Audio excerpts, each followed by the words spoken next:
Scott Lang here with Visionary Philanthropy, and I've got my dear friend Ben Miller with Bonterra, who serves in the role of chair of the Fundraising Effectiveness Project. That's where we actually met.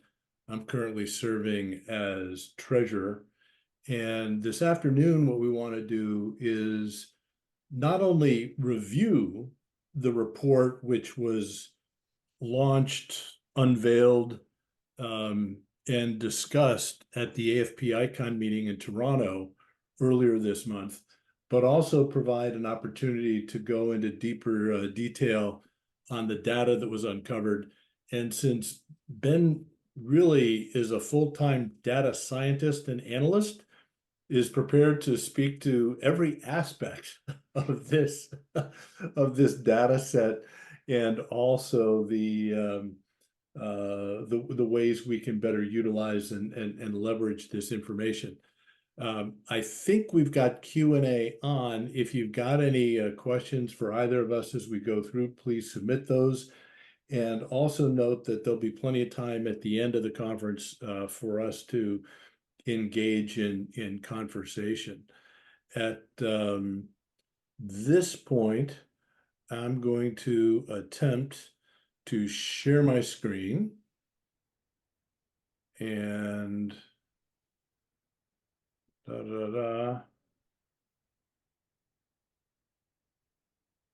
over on this monitor. Here we go.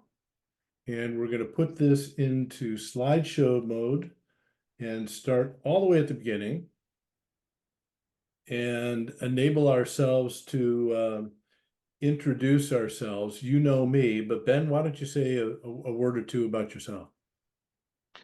Yeah, so hi, Ben Miller, SVP of Data Science, as you can see there from Bonterra.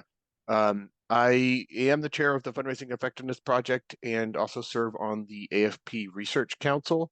To Chris's question, I do not have names for my guitars, but the one on the back right is the one I've started to learned on, so she's my favorite. But nonetheless, I have spent my career in fundraising and analytics and trying to create a more numerate nonprofit sector, and happy to discuss the numbers with you today.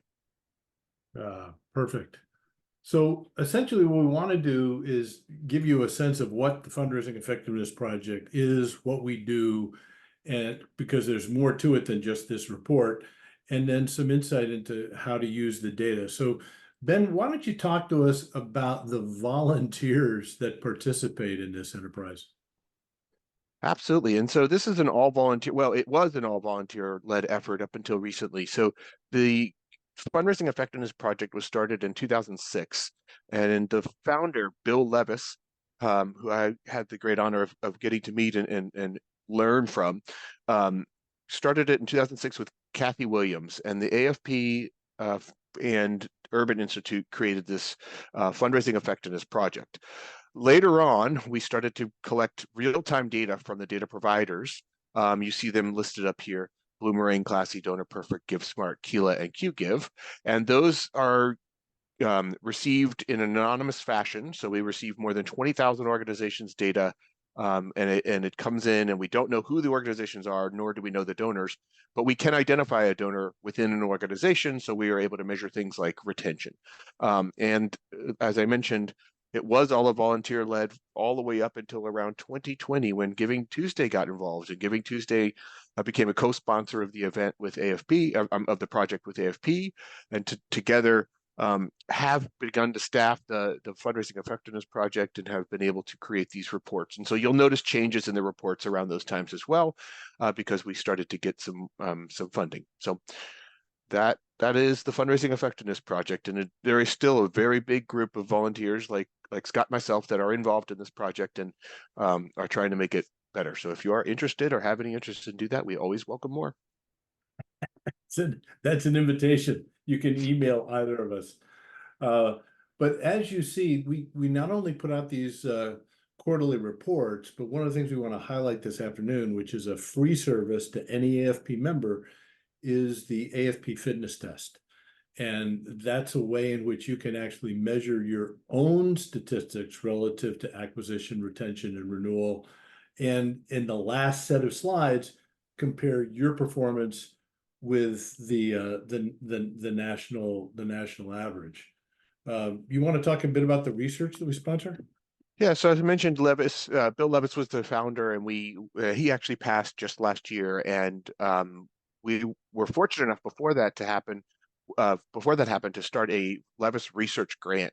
And so every year we put out a grant for research that is intended to be utilized for using this fundraising effectiveness project data and trying to empower nonprofits to do a better job or improve their fundraising. This first grant was awarded in 2021, was related to the interaction of gender and personal values in donor response to appeals. So they actually took appeals and they tried to change the language, did some behavioral economic type of research to try to see what impact this kind of thing has made. This last year, we granted 2 awards. And so there are forthcoming publications going to be released later this year. And so real excited about that and real excited about the research opportunities for the future. So if anyone wants to get access to the fundraising project, if they get a screenshot of this QR code, they can go right to the report, correct? That's correct. You'll get taken to this page of AFP Global, where you'll be able to see all of the resources that the FEP releases out to the public, and there's a lot of them. Perfect. So why don't you tell us what transpired in 2023? And I'll just click through the slides when you scratch your nose or say advanced. Yes, sure. And just to give us a little context here, for those, and we're going to have another slide in here that will give us a more longitudinal view of things. But in the very short term, COVID did disrupt the fundraising sector quite a bit, as you all probably know. And it did not impact everyone the same, right? Food banks had huge rises, for example, in 2020 and 2021, whereas museums and the like had declines. And so what we are seeing is that now in 2023 that we are still retracting. That's my nose scratch there. And we're getting back to sort of a pre-COVID-esque space. And so there is a modest decline of 2.8% of giving donations in 2023, following a decline in 2022 as well. So there's been 2 consecutive years, but again, it was off of a big bump. And then here, what we're showing is that by the dollar range, what those different year-over-year declines were. I want you to pay particular attention to the supersize. 51% of the total donations came from this group of 50,000 and plus donors. That group of donors only represents 0.3% of the actual donor population. So a huge amount of money, a very small amount of people. So it's the Pareto principle at play, and it had a negative 6% decline in 2023. So you see declines ranging anywhere from 4 all the way up to 7 across the board. So a pretty disappointing year as far as donations across the board. And you can see the reverse of what I was just saying over in the micro, where, and I don't like that term, but it's the term that we agreed to, but under $100 donors, declined by 6%, but it's only just under 2% of the total donor dollars being raised. Scott, I was just wondering, do you see this in practice with your clients when you're working with them? Are you seeing a decline or retraction, or has it been varied? Well, what's interesting here is we have always stated that there's greater stickiness at the $1,000 level and up, right? And so to see a decline in these larger donors this year is actually rather surprising, because I think many of us over time have said, if it's a race for participation over dollars, I'm going to be judged at the end of the day as to whether or not we can meet our budget and goal. So I'll go with fewer donors in larger amounts. And so Yes. it's not surprising that gifts of this size would have such an impact on the overall total. But it's surprising that they declined as much as they did. Um, and so we've not yet seen that replicated across all of our clients. But it's something we want to address this year, particularly when we get into the area of stewardship, because of the impact these people have. Yeah, and would you mind if we just hold on that for just a second? Yeah. There's a comment I wanted to make related to this dynamic that is unique to the nonprofit sector. So in the for-profit sector, you usually make a business decision on your model ahead of the business, right? You say, I'm going to take this widget that I create, and I'm going to sell many, many, many of them. So I'm going to sell at a very low price point, right? And so you establish that I'm going to sell a lot of packs of gum, but it's only going to cost $1 to make it and $2 to sell it, and that's your business model, right?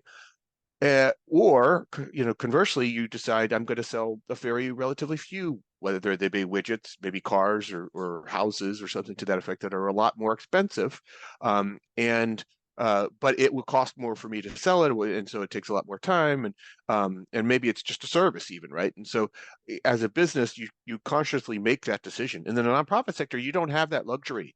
You kind of have to serve them all, and so it is there, and they are different constituents. You cannot treat $1 million donor the same way you treat a $25 donor, nor should they expect to be treated the same, right? So, and yet a nonprofit has to manage the entirety of the spectrum there. So it is one of the challenges of a nonprofit. I just wanted to highlight that. No, it's true. It's true.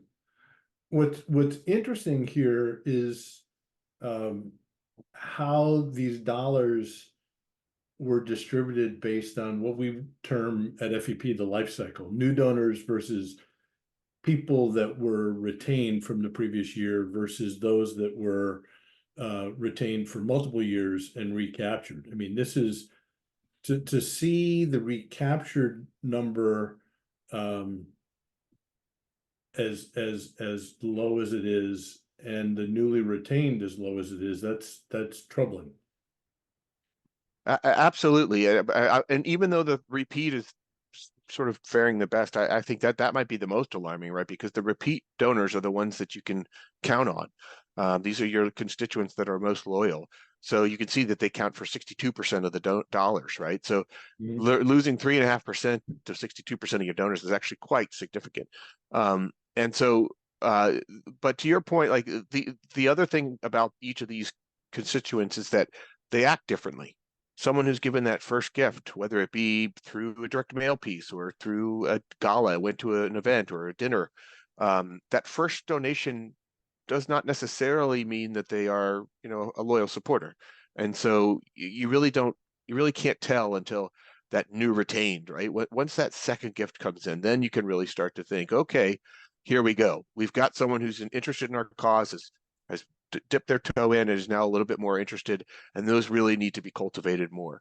And then that becomes your base there, the 62% repeat donors. The lapsing donors that you recapture is a little bit tricky there because, we tend to think of things in an annual basis, and I'm not sure donors do. If you ask a lapsed donor, are you active with a nonprofit? Most times they're going to say yes, even if it's been 3 years, right, that they've donated. Even though we think of it as our budget cycle or whatever, so I think this recapture can be a little bit tricky, but nonetheless, they do act differently. Someone who gives on an annual basis does act differently than someone who kind of gives off and on. But there is some evidence that supports some people do give every other year and change the causes that they give each year.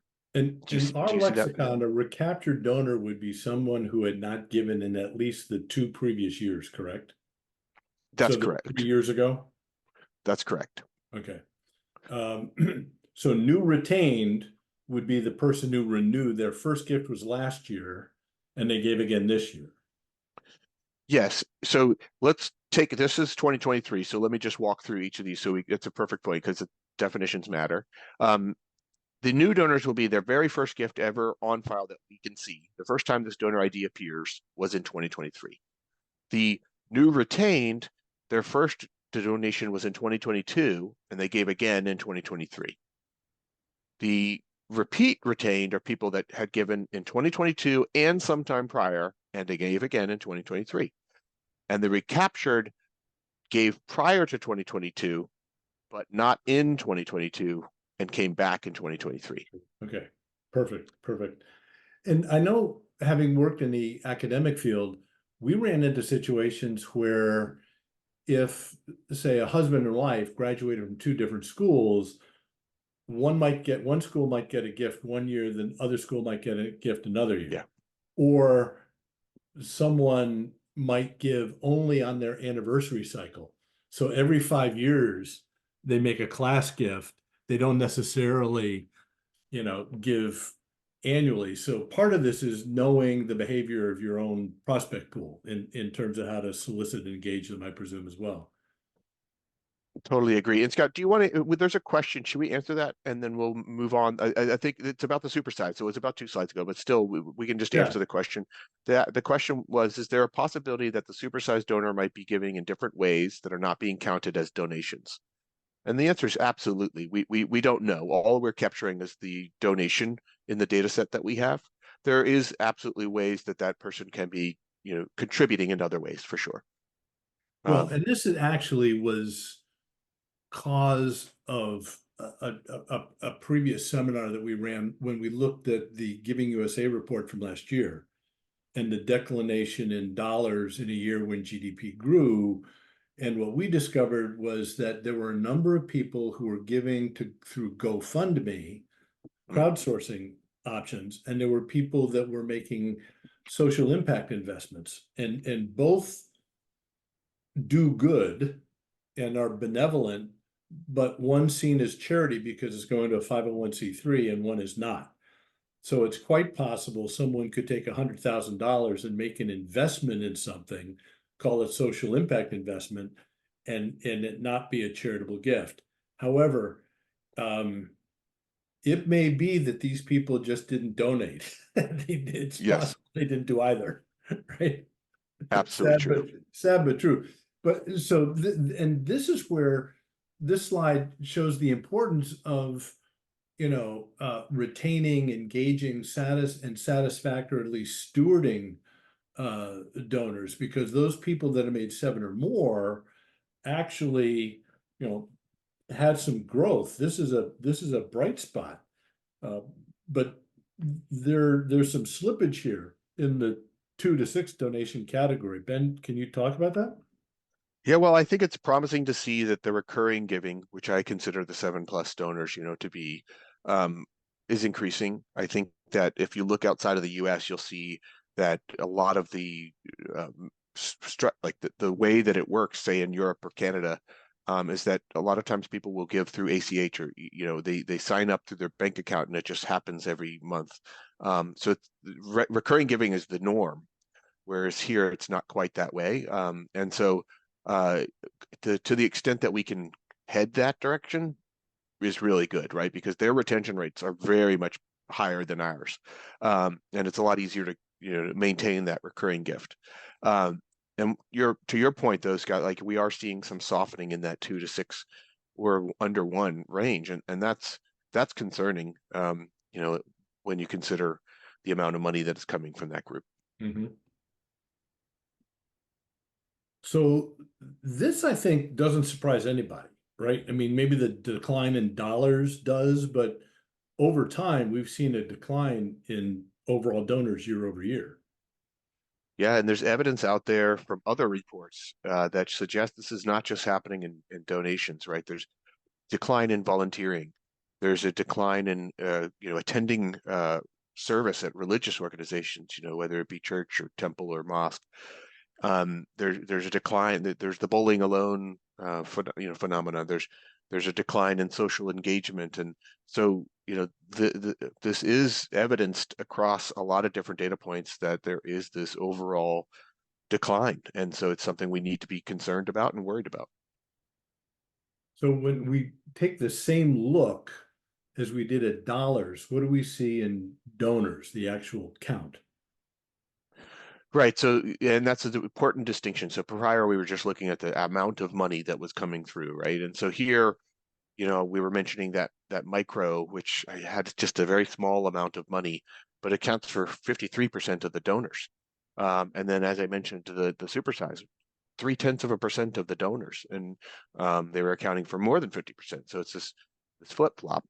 But we do see a decline across the board, and it is alarming that the largest decline is in that supersized category, 7%. That is alarming, and hopefully just a blip and not something that sustains. Is this the first year that supersized declined at that steeper rate?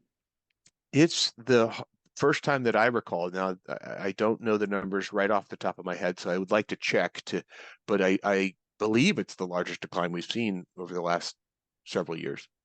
Yeah, because usually I think we've made it quite clear that those mid-size, 500 and 1,000 up typically are ones who stay. They've got a psychological investment, not just an emotional, here's $100. Yeah. Yeah. Donors by life cycle. What's notable here, Ben? So we were talking about those segments of donors, and so it's interesting to go back and forth if you have a chance to when you look at it. But like if you look at the donors and the dollars, like it's not always matching up, right? So 37% of the donors are part of this repeat retained, but they had a much higher percentage of dollars. So that group is critical. Seeing an 8% decline is pretty alarming. There is a bright spot over on the left-hand side. I don't want to get past that. 2% of new donors increase. That's great. With the decline in donors that we've been talking about, having an increase in new donors is wonderful. I do know that there was a really big influx in the international relief around October, and do believe that the Israeli Hamas war, I think, has played a big part in that, and might also be playing a part in the new donors. And so I think it was clearly in October, you see a big influx of donations headed into the international relief area. So, clearly there was a need, and people started to generosity started to answer. So maybe that's the blip.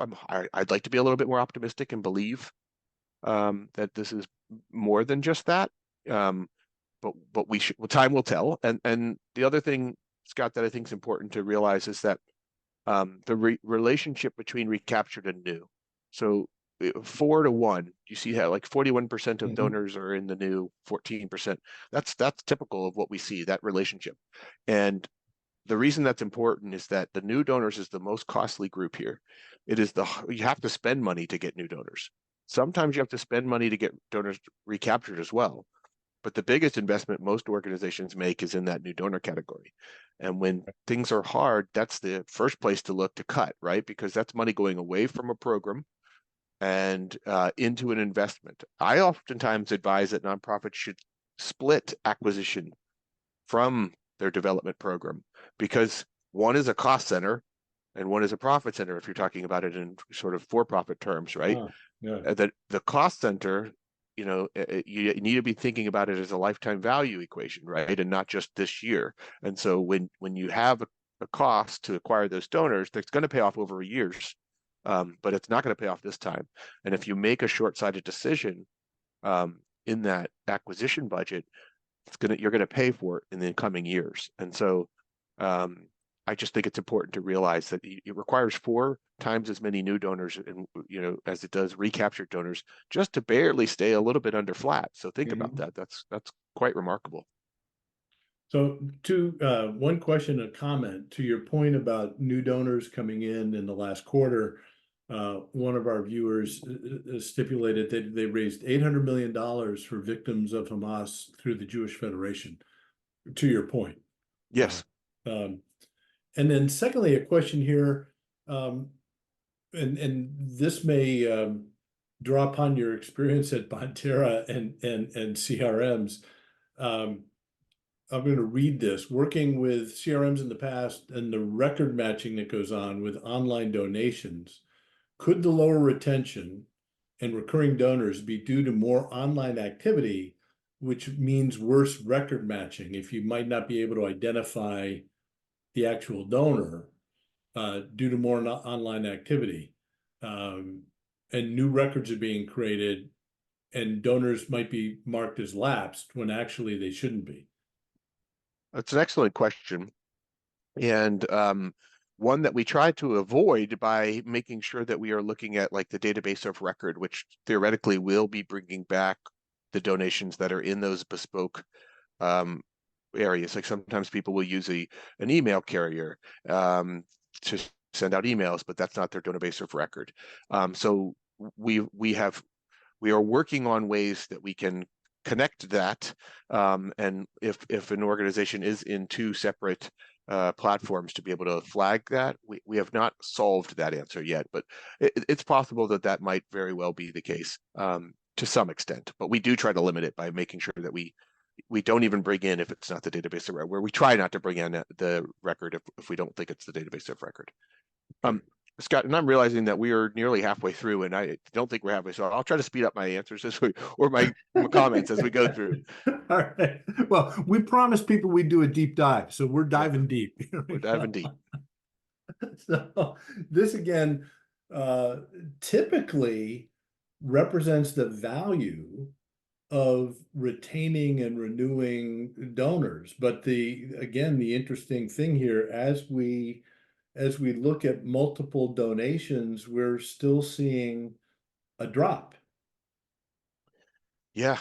And that, so we saw an increase, right, in the number of dollars, and it accounted for about 20% of the total dollars, but 8% drop in the donors, which is worrisome, right? So what does that mean, right? It means that people were either upgrading or they were giving more times. And so very, very important group, one that should be retained. And so an 8% drop is alarming. So it's hard, candidly, not to look at these numbers and as a professional wonder if I'm doing something improperly. Yeah. Yeah. And I that is one of the things we said at the AFP Icon was like that this is not a reflection of what happened to us, right? This is a reflection of what we did, right? Like we, we're the, as a sector, did this, right? This wasn't necessarily just something that happened to us. So I to your point, like we do have agency. We should be, and it is alarming that we are seeing these declines. I want to make sure we're not Chicken Little and calling the sky falling out. Like there are bright spots. We're trying to call those out, but it is alarming. There are, and I wonder if the participants in the webinar today, feel this on the ground, see this on the ground, and recognize it. I mean, some of it is outside of our control for sure. But so on this slide, the fact that the repeat donor retention rate only declined by 1%, that makes me feel like maybe something's working a little better than some of the other pieces, like the new donor retention. We'll take the bright spot where we can get it. I agree. And then again, we're seeing this is a replication of the patterns we saw previously. Yeah, and as you stated earlier, the larger the donor, usually the higher the retention rate. So that's typically good. We typically see a little bit better at that $50,000 plus, but still good. Well, in this case, if there is a bright spot, the super size is now lower than the loss in the major gift. Yes, there we go. Again, bright spots where we could take them. Okay. There you go. And then also, this is the same thing by donor count. And again, I look at the retention. We retained 71% of that retained the 3 to 6 donation character. Now, 3 to 6 donations, that doesn't mean somebody who made a gift 3 times in the course of a single year. It's 3 distinct years, correct? No, this is in the given year. So this is someone who has given 3 to 6 within 2023. And so it does point to recurring. And the point I was making about Europe and Canada, like you can see an 87% retention rate for people giving 7 or more gifts. So there is something we can do, is try to recruit more of these. So does this draw you to the conclusion, Ben, that we ought to be thinking about monthly recurring gift programs? 100%. Okay. Now, this is a slide you alluded to earlier. Yes. And I don't have the number exactly at the top of the mind, but I'm going to try to throw out what I believe the numbers are right now. And I think it's something like 60% gain for the dollars, which is the blue. And then nearly a 30% decline in the donors, which is the orange, over this period of For time. 2023, yeah. Yeah. But what this shows is that from 2012 onward, we've watched this orange bar decline. And my understanding is although this is predicated on US and some Canadian donations, because we do have some Canadian institutions in the mix, but Canada has experienced the same thing. The UK has experienced the same thing. Australia has experienced the same thing. Those other places where there are teams like this looking at this kind of data. We're not alone. Yes. We're not, that I know, hey, I like the brightness, but and it is something I am concerned about. So I'm trying to keep an eye on. Hopefully we can do something about it. Now, is there any real differentiation between what comes in to based on the size of an organization? Does size matter? It absolutely does. So for one, if you're only making $100,000 or less, it's a lot easier to grow, right? Like than it is if you're making 25 million, right? Like to increase 25 million is harder than it is to increase a $10,000, year. And you see that the average was a 0% for the under 100,000. So it was a one bright spot. So there was some growth, even though the median is still negative 13%, meaning more than half of the organizations raising under 100,000 declined by more than 13%, which is quite alarming. And the fact that the average and the median, and I like to show both, because let me just try to make sure everyone understands. The average is if you add all of the dollars up and then you just divide how much was raised one year next to the next. And so on average, but you could have one organization, let's say it was that $800 million, jump in October that was talked about by the Jewish Federation, that couldn't take the entire average, bring the whole tide up, right? The rising tide lifting all boats. The median draws a point in the line that says half of the organizations are on one side of the line, half of the organizations on the other side of the line. So when you have a median and an average that are close, it means that volatility is less, if that helps. So we've got a question, and that is, can we assume that non-charitable donations are up as much as charitable dollars are down?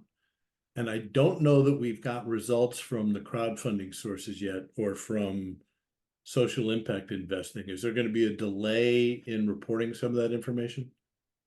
I don't know. Is this referring to like the GoFundMe's of the world, or like maybe Yeah. just helping a Things neighbor, that, yeah, or I would call it benevolence versus charity to the United Way or the Community Foundation or the homeless shelter, right? I've heard this. I don't know that I'm not sure that I subscribe to it. I believe that this type of giving has always existed, right? It's not, like I think we've always given outside of just the normal nonprofit charitable ways, right?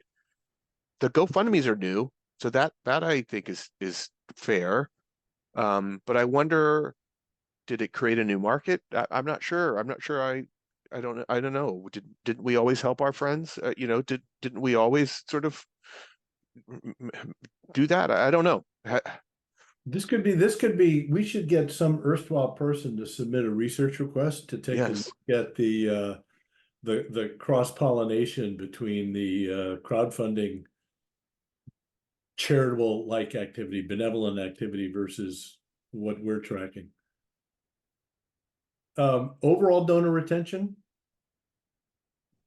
Yeah, so this is the combination of the new and the repeat, right? So what we're seeing is of all the people that gave in 2022, no matter if it was their first or second or third or whatever, how many gave again, it's at 42%, which is pretty low. It used to hover in the 50% range, at the beginning of the FEP, and now it's down to 42%, which is a 2.5% decline. And then this is how it breaks down by category. Yes, and we got to this a little bit earlier, and so this is just sort of a replication of that. It's an 8% decline in new donor retention, the recapture rate down 9% and 1% for repeat. So bright spot again. Maybe that's why we put it in here twice, I think. Yeah. Recapture rate, our new donor acquisition was plus 2.3. That was a highlight that we had. So that was wonderful. And then the next one should be a recapture. which we just saw was negative 5.5% down. So some thoughts on this.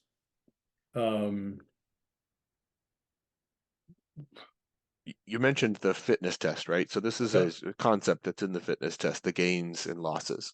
So gains minus your losses are net growth, and we're going to illustrate it with a bucket. And if you kind of can think of it this way, it might help you to conceptualize what all these percentages mean, right? So if we just put 1,000 people in a bucket, and that's how many people gave in 2022. Okay, so then what does that mean? We retain, when we say we retain 42%, it's actually 422, 42.2% that retained. We gave in 22, gave again in 23. So what does that mean? We lost 578 donors.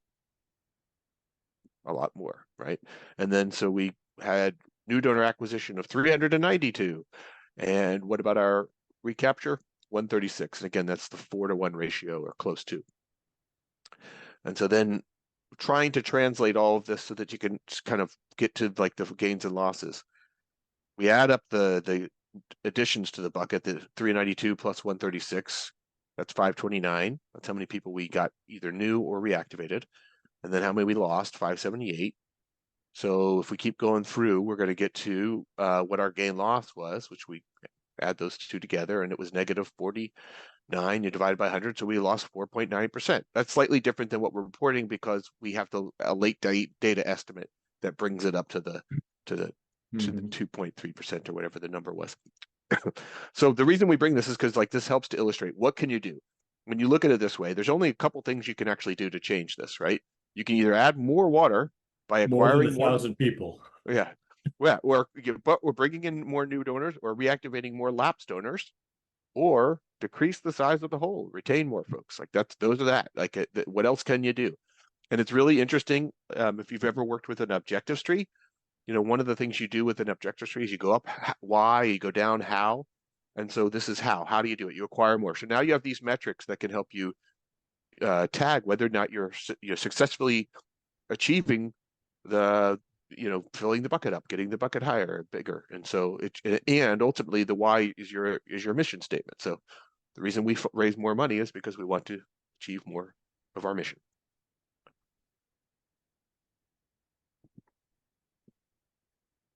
But yeah, I think so. This is a leftover. So these are some names of our volunteer And friends donors. and Yeah. donors, right? They're just trying to illustrate, that another way to look at it, not just the bucket, but you get people that give more, like Biederman here who increased their giving twice, or Boris who increased their giving by 3 times. So there is also upgrading, which was not accounted for in the leaky So bucket.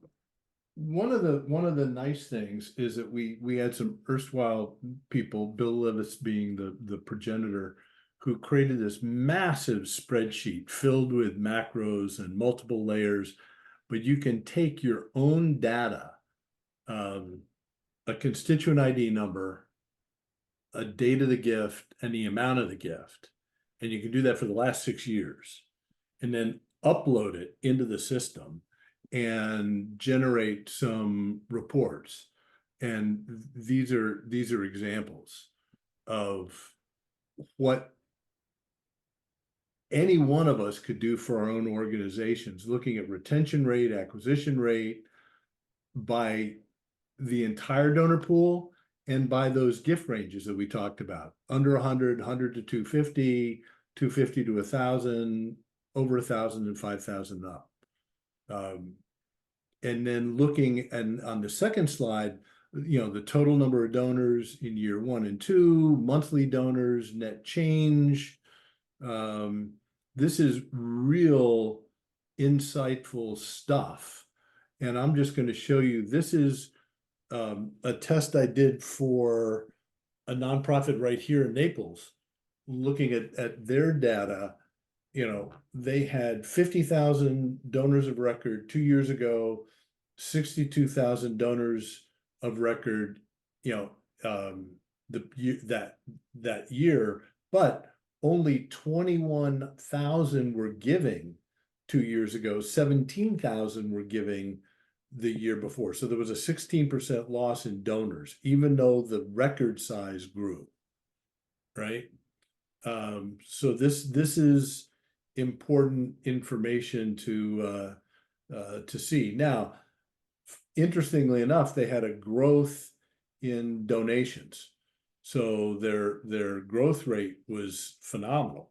But here we break down the number who upgraded, the number who stayed the same, the number who downgraded, and then the percentage for lapsed and new, those who didn't give in year two or gave more than the year before. And then what I like is that we can take our data and compare it with the most recent year in FEP, correct? So now I can see maybe I'm losing donors, but not as badly as everybody else. So, or we might be underperforming the maximum average. And here's what I like is this last column where it says, well, what can we do? We could increase, we could maximize, we could upgrade, we could reduce, our losses, et cetera. So there are some pointers built into this, but are there any comments about the fitness test that you'd like to share? Yeah, so I'm going to use two adages. I think they're adages, but like, the what gets measured gets moved, right, or managed, right? And so I think that the measurements here can help you to manage the different aspects. It's one thing to kind of know the overarching numbers, like we grew by 10%, but to understand what segments are working, what segments are not working. And then context matters, right? So putting it in context of what you were doing prior year and putting it in context of what was happening in the sector.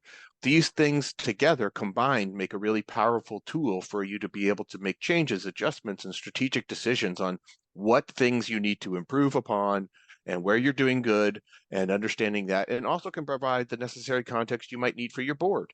So that they understand, hey, there was this thing that happened with fundraising when COVID happened, like, and it wasn't just us, or that type of thing. So I think it's a very useful thing, structure to go both run the fitness test and compare yourself against the sector, compare yourself against yourself, and then put yourself into context. Scott, there are two questions. Yeah. Should we address them? Yeah, I just brought them up on the screen. So the one question is, what impact do you think inflation has on this, both on giving and the number of donors? And is that a short-term, impact, or does it have long-term implications? Like if somebody stops giving during an inflationary period, that's one thing, but if they get accustomed to not giving, is it harder than to get them back? Yeah, and there is like a correlation with your personal savings rate and the fundraising giving trends that is been explored at Giving USA. So I do think that, and these numbers have not been adjusted for inflation. I do think it matters a great deal. The share of wallet is getting impacted, right? When the inflation goes up and nominal dollars are down, that means that actual share of wallet went down, and that is a concern. And I do think it will have longer term ramifications. Mhm. Well, and then I want to state that while we were talking, our erstwhile researcher, Jason Blumenthal, actually did some investigation and discovered that there's a 17.8% increase in impact investments from 2022 to 2023. So maybe more people, in fact, are giving to that social impact area where they might see a rate of return on a business venture that does good versus Ah, yes, okay. social gift. Yeah. So thank you, Jason. And I'm always willing to subscribe. So I'm just because I just need the data point. So this is very good. Thank you. Oh, so this is another that first slide looked at the dollars. This looks at the donors for this particular organization versus the year before. So I want to say before we close, because we've got 15 minutes left, we're happy to take any other questions that people might have, and also I want to make an outright claim that perhaps one of the more underutilized elements of the fundraising effectiveness project is this fitness test, and that I'd like to encourage as many people as possible to consider getting access to it and running it, and offer our help and assistance at the firm if you'd like that, to actually walk through the upload with you, and then help interpret interpret the results. And we've got a question: what's your biggest takeaway from all the data? Ben, what strikes you? Yeah, I have this theory that I'm trying to put together about, like, and I use the term societal fabric or fabric of society, right? What there, I do think that there's a um, dwindling, dwindling happening. I'm not sure, and when we see it in the numbers here, and I'm hoping that that's not the case. I'm hoping that, we're doing a methodological review right now. I'm hoping we find some, something under the under the hood. It says, oh no, this methodology choice that was made, that's what's causing the decline, or year over year. But these other signals that we're getting from these other reports are reinforcing. And so my biggest takeaway is that I do believe we need to find a way to create a sense of that giving, because I don't think that generosity is gone. I don't think that people are any less generous. And there clearly are some things happening outside of the world that we have here that we're measuring. But I do, and clearly when there's like when that happened in Israel and Hamas attack, like there are the generosity is there to come out. Like when there is need, people come out and they give. And so so I'm keeping an eye on how do we unlock that generosity in a way that is meaningful and trackable, and how do we connect these things? And so whether it is just that it's happening outside of the ecosystem that we can see, or that it is that we are becoming less connected, I want to know the answer of that, because I'd like to try to help fix it. So I'm sitting here wondering if one of the things we can do as practitioners is perhaps become less tactical and more behavioral scientists.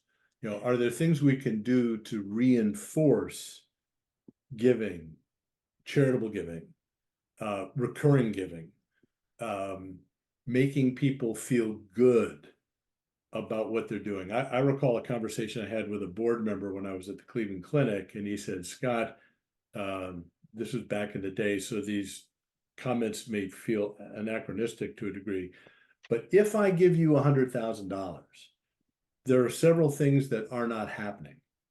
I am not driving a new Jaguar. I do not have a new condo in Aspen, and my wife is not wearing a new coat.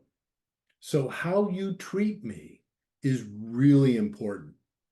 And I sort of wonder if in the rush and press of business, we lose track of that. I mean, we actually had a situation recently where one of our clients received an email saying, I gave you $50,000 last year. I haven't been thanked. I'm considering a gift of 100 this year. What'd you do with my money? Which, looks like somebody was sleeping at the switch, right? Yes. So how do we, apart from being slapped or cold water thrown in my face, what do I have to do to do a better job of reinforcing the value of giving? Yes, I agree. And that seems to me wrapped up in stewardship, right? I would agree. How often do we thank? Are there novel ways we can thank? You're in the technology business. I suspect there are ways with AI and others to send me a little note that says, it's been 6 months since Jennifer's last donation. You could send her a text message, or it's her birthday, or Jennifer's son is graduating from high school in May. I Yeah. mean, it's the little things that speak to, I think, the differentiation relative to where someone may give and how often they may give. To totally. And I see one of these Q&A questions here, and I think maybe it's tongue in cheek, and I appreciate the if I could figure it out, it'd be great, right? But like but I will say that there was something, what was it called? Like it was in England. It was like Operation Hot Meal or something to this effect, where part of what I'm describing is like technology is making us more further away from one another, right? And like it's great. It's offering us a lot of things that we didn't have, right? Like I can now find the answer to anything by just talking. I don't even have to, I could just ask Alexa and, we'll get the answer. But and it connects us in a lot of different ways through Zoom. But it also is making us more distracted and our attention is just full on. But anyway, this Project Hot Meals, I think is what it was called. And what it was a nonprofit that basically you tagged a friend, and a friend through technology was tagged to give a hot meal to a homeless person. So they actually cooked the hot meal themselves. The person who needed it was received. So this technology connected the act of good, and it made us back to that old, where you would go and you would help put together food at the food bank or whatever. But it like used technology to empower people in that way, and that's the type of connection I think we want. We want to be connected to the good that we're providing, right? And we want to be, how good does it feel to actually make a hot meal, deliver it to somebody who is malnourished and needs it, and and having technology empower that. So that can't solve all of the different things, but like there are innovations like that I think keep us more connected and use technology that I think are the future. So have you in your day-to-day seen any indication of differentiation by generation or age? I mean, I've read reports that millennials are more inclined to be active, participate in something, may not be those same people who make donations.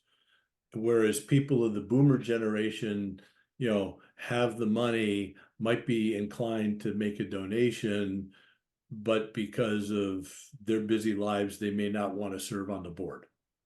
Right. I think that's true. Unfortunately, the demographic information I have is not like in the last 5 years. I think maybe prior to that. I do know that that when I have looked at demographics, the vast majority of money that is donated is coming from older people, the older generation, right? Like and I think that follows like with when you have the resources, right? Like and so like when you're young and you've got a family and you're taking care of them and you're and you're working, it's not as easy to allocate a certain amount of money until when you get to the age where you can retire and you now have your retirement sort of set out. Like it's a lot easier to make a decision to give at that age when you know what's set out in front of you and if you do have the resources to give at that time. Not everyone does, of course, but like most of the donors on a lot of the files that I worked on, which were large international charities, were coming from the older generation. And by that I meant I think the average age typically was around 75 for your donor. And even though all of the nonprofits were looking to sort of unlock the mysterious, wonderful young donor population, I never saw that done successfully. But within Bonterra and when in conversation with your colleagues at some of the other data providers, Keela, Neon One, Bloomerang, et cetera, Donor Perfect, is there a sense that clients are actually capturing demographic data? Do they actually get gender identification? Do they get date of birth or at least birth year so that that kind of segmentation can be done and one can approach people in a voice that's more comfortable for a particular generation? I'll send text messages to one, I'll print out a report to the other.